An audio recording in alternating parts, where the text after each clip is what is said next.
कटिहार के माननीय सांसद राजन गोस्वामी जी, हम लोगों के पूर्व उप मुख्यमंत्री 45 प्रसाद जी, हम लोग के माननीय विधायक विजय सिंह निषाद जी, 2-3 बात रखना है चुनाव का। कल प्रधानमंत्री जी पूर्णिया आए थे और दुलाल गोस्वामी जी भी सभा में थे, हम सब लोग सभा में थे, और ये चुनाव हो रहा है कि देश का प्रधानमंत्री कौन बने। और मोदी जी की जो पॉपुलैरिटी है आज देश क्या दुनिया भर में शायद पॉपुलैरिटी के मामले में सबसे बड़े नेता है, और उनको लेकर के चुनाव है। सामने विपक्ष में तो हम लोग पहले भी देखते थे और अब देख रहे हैं विपक्ष में ना कोई चेहरा है, ना कोई नैरेटिव है, ना कोई बात है। और कल 2 चीज जो प्रधानमंत्री जी ने वहां कहा, एक तो पूर्णिया एयरपोर्ट, वो मैं जरूर आप लोगों के जानकारी में दे दूं, क्योंकि मुख्यमंत्री जी ने मुझे भेजा था बिहार के एयरपोर्ट को लेकर के केंद्र में बात करने के, और पूर्णिया एयरपोर्ट सब कुछ उसका फाइनल हो गया है। जो 52 एकड़ जमीन है वो भी दे दिया गया है उसमें। लेकिन एक बात आई, क्योंकि पूर्णिया एयरपोर्ट इस पूरा इलाके के लिए 15 एकड़ जमीन और चाहिए, क्योंकि ये जो एयरपोर्ट बनेगा अगले 50 साल तक के लिए ये एयरपोर्ट रहेगा। अगले 50 साल तक का जो ट्रैफिक होगा उस ट्रैफिक का को ध्यान में रखते हुए ये एयरपोर्ट कैसा बने उसका डीपीआर बनाया गया है। उसके लिए 15 एकड़ जमीन और चाहिए। यह जानकारी है प्रशासन को, वो जल्दी ही उसको एक्वायर करके भेजेंगे। और मुझे लगता है कि अगले 1 साल में, और उसका टेंडर भी रेडी है, अगले 1 साल में पूर्णिया से फ्लाइट उड़ना शुरू हो जाए।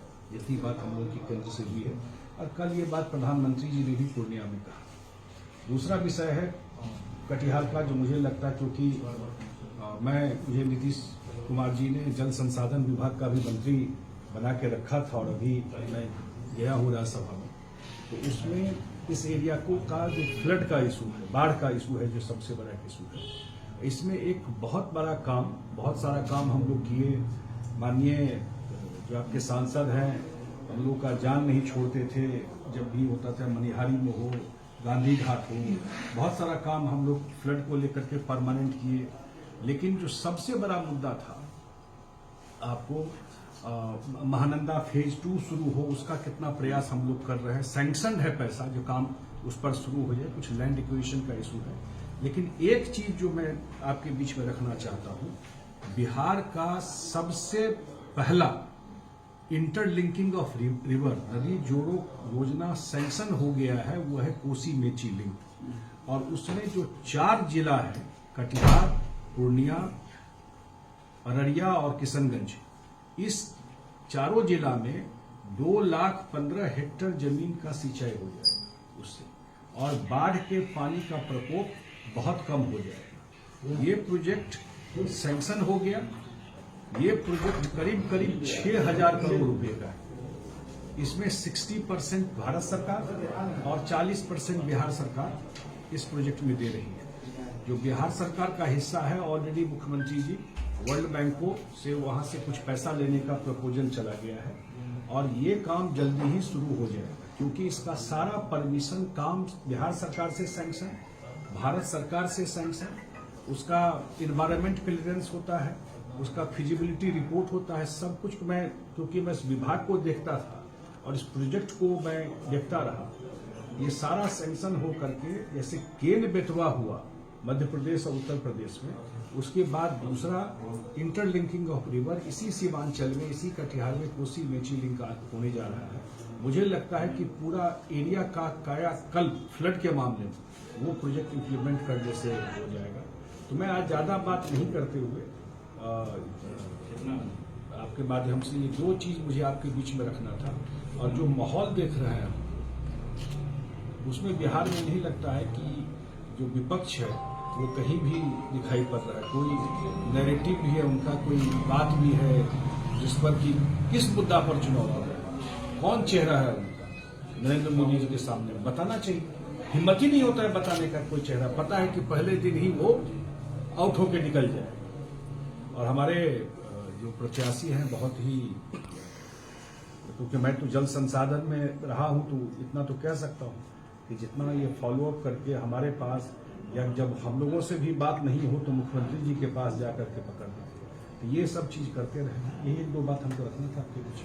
कहिए मुझे, नरेंद्र मोदी जी कितना दिन से प्रधानमंत्री हैं इस देश में? आप ही से मैं पूछ रहा हूं। 10 साल से प्रधानमंत्री हैं तो चुनाव में ही खतरा कहां से आ जाता है? 10 साल में तो कोई खतरा आया नहीं। 10 साल तो लंबा टाइम होता है किसी को जानने के लिए ना। संविधान मजबूत करने वाले लोग हैं, जब कोई मुद्दा नहीं मिलता है, 10 साल से प्रधानमंत्री हैं इस देश के, खतरा में संविधान आया क्या आज तक? इसलिए ये सब, क्योंकि उनके पास कोई मुद्दा नहीं बचा बोलने के लिए। क्या बोलेंगे? प्रधानमंत्री जी तो बोला है कि 5 साल अभी अनाज और मिलेगा लोगों को। प्रधानमंत्री जी बोले हैं कि पूर्णिया में एयरपोर्ट बनेगा। प्रधानमंत्री जी बोले हैं कि 70 साल से ऊपर जो लोग हैं उनको स्वास्थ्य का सारा सुविधा मिलेगा, सरकारी सुविधा, उनके होम डिलीवरी होगी। देश विश्व का तीसरा सबसे बड़ा अर्थव्यवस्था बनेगा। इस पर तो कुछ बोल नहीं सकता है, उतना समझ भी नहीं है, तो कुछ भी बोल दो बैठकर। 10 साल से प्रधानमंत्री हैं, शायद पंडित नेहरू के बाद लॉन्गेस्ट सर्विंग प्रधानमंत्री। इतना समय तक आज तक देश में कोई प्रधानमंत्री नहीं रहा। नेहरू जी रहे तो उस समय एक ही पार्टी थी, कांग्रेस पार्टी, दूसरी कोई